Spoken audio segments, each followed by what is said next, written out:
Welcome to my channel date design online में एक नई वीडियो के साथ आप सभी दोस्तों का मैं फिर से स्वागत करता हूं।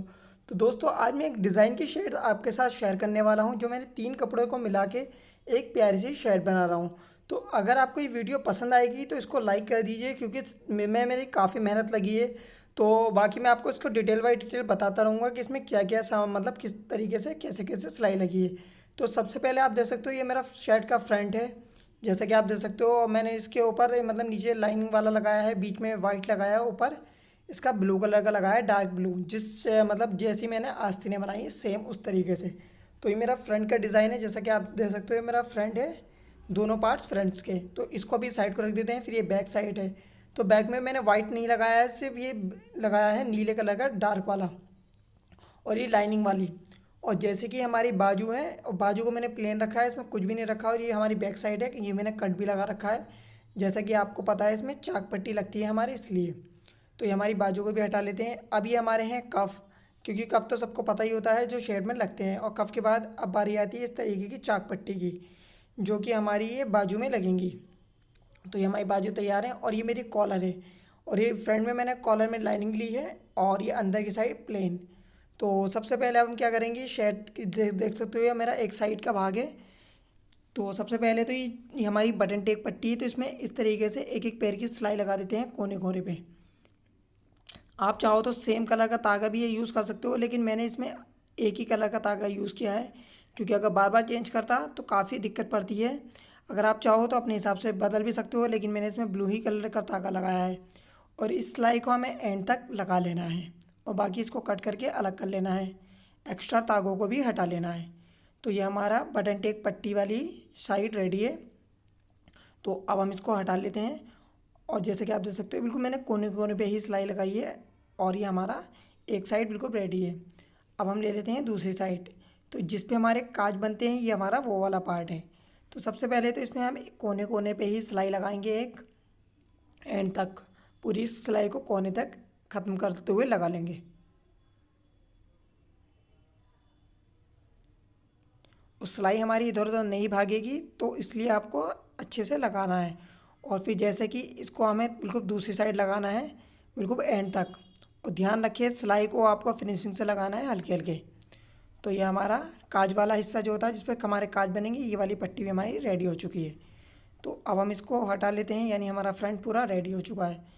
तो अभी नीचे की जब हम फोल्ड करते हैं तो काफ़ी लोग इसे इस तरीके से फोल्ड कर देते हैं एक बार, जिससे कि इसमें फिनिशिंग नहीं आ पाती है। तो पहले से एक एक पैर की सिलाई की मदद से हम इसको फोल्ड कर लेंगे और फिर दूसरी बार इसको इस तरीके से फोल्ड कर लेंगे, तो इसमें माशाल्लाह काफ़ी अच्छी फिनिशिंग आती है। तो आप देख सकते हो इसमें फिनिशिंग बहुत अच्छी आई है। और अभी हम इसमें प्रेस करेंगे तो इसमें और अच्छी फिनिशिंग आ जाएगी। फिर इसके बाद हम क्या करेंगे, दोनों कंधियों को जोड़ लेते हैं जैसे कि नॉर्मल तरीके से जुड़ती है। एक एक पैर की सिलाई की मदद से दोनों कंधियों को जोड़ लेंगे। जब ये हमारी दोनों कंधी जुड़ चुके होंगे तो उसके बाद हम क्या करेंगे, इस तरीके से हम पलटते हुए एक एक पैर की सिलाई इस पे लगा देंगे, जिससे कि इसमें आप ओवरलॉक नहीं करेंगे तो इसमें और मजबूती आ जाएगी और इसमें आपके तागे भी नहीं निकलेंगे। क्योंकि अगर आप घर में ही अपनी शर्ट बना रहे हो तो काफ़ी लोगों के पास ओवरलॉक वाली मशीन नहीं होती है, इंटरलॉक वाली, तो उन्हें दिक्कत पड़ती है।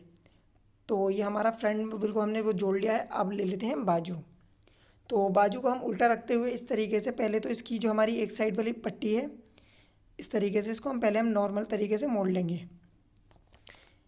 इस तरीके से एक बार हम जैसे फोल्ड करते हैं कोई भी हम दामन वगैरह मोड़ते हैं, उसी तरीके से इसको हम मोड़ लेंगे। और अगर आपको मेरी बताने में थोड़ी समझने में दिक्कत आ रही हो तो आप इसको देख के भी समझ पाओगे।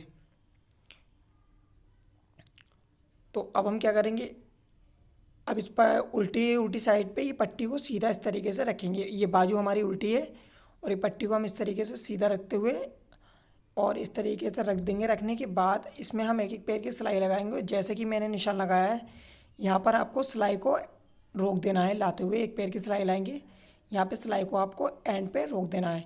रोकने के बाद अब क्या करेंगे, इसको हम कर लेंगे कट।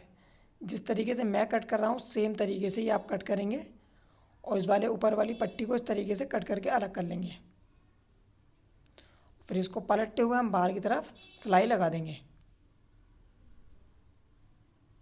तो इसमें भी हम कोने कोने पे सिलाई लगाएंगे इस तरीके से, जैसे कि हमारी कुर्ते की फ्रंट की पट्टी लगती है सेम उसी तरीके से ही करनी है हमें इसमें। और ये हमारी बाजू भी बिल्कुल रेडी हो चुकी है। तो अब बाजू को चढ़ा लेंगे, जैसे कि नॉर्मल तरीके से बाजू चढ़ती है एक एक पैर की सिलाई की मदद से, उस तरीके से इस बाजू को ही चढ़ा लेंगे। चढ़ाने के बाद इसमें भी हमने एक एक पैर की सिलाई लगा दी है, क्योंकि इसमें मैंने ओवरलॉक नहीं करा है तो इसलिए मैंने इसमें ऊपर ऊपर से सिलाई लगा दी है और इसमें और मजबूती भी आ जाती है।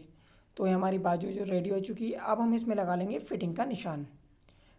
फिटिंग का निशान आप अपने अकॉर्डिंग लगा लें जितना भी आपको चाहिए, लेकिन आजकल शर्टें काफ़ी लूज़ चल रही हैं तो आप शर्ट हमेशा थोड़ी लूज़ ही बनाएं, क्योंकि काफ़ी कपड़े ऐसे होते हैं जो सिलिंग करने के बाद और सुकड़ते रहते हैं, तो इसलिए आपको शर्ट को हमेशा थोड़ा लूज़ रखना चाहिए। इस बात का आप एकदम ध्यान रखें। कॉटन कभी भी लाएं तो आप पहले या तो उसको सिलिंग कर लें, अगर आपने सिलिंग नहीं करा है तो उसको थोड़ा आप लूज़ रखें, ताकि जब आप उसको बाद में सिलिंग कर पहने और बाद में उसको वॉश करें तो वो आपके टाइट नहीं होएगी। तो ये टिप आपको मेरी कैसी लगी ज़रूर बताना। तो ये है मेरा फाइनल लुक, जैसा कि आप देख सकते हो। इसमें आप काज बटन अपने अकॉर्डिंग करवा सकते हो, जैसे कि आपको पसंद हो बटन। मेरे हिसाब से तो आप इसमें ब्लू कलर के ही बटन लगाएं तो इसमें काफ़ी अच्छा लगेगा ये लुक। आप मुझे कमेंट करके बताएं कि आपको ये कैसा लगा है हमारा। अगर आपको ये मेरी वीडियो पसंद आ रही है तो जल्दी से उसको लाइक कर दीजिए, और इसमें काफ़ी मेहनत लगी है। तो ऐसे नई से नई वीडियो देखने के लिए मुझे ज़्यादा से ज़्यादा सब्सक्राइब करें। तो आप मुझे कमेंट करके बताओगे आज की आपको मेरी वीडियो कैसी लगी। तो ऐसी वीडियो के लिए मिलेंगे अगली वीडियो में। Thank you for watching.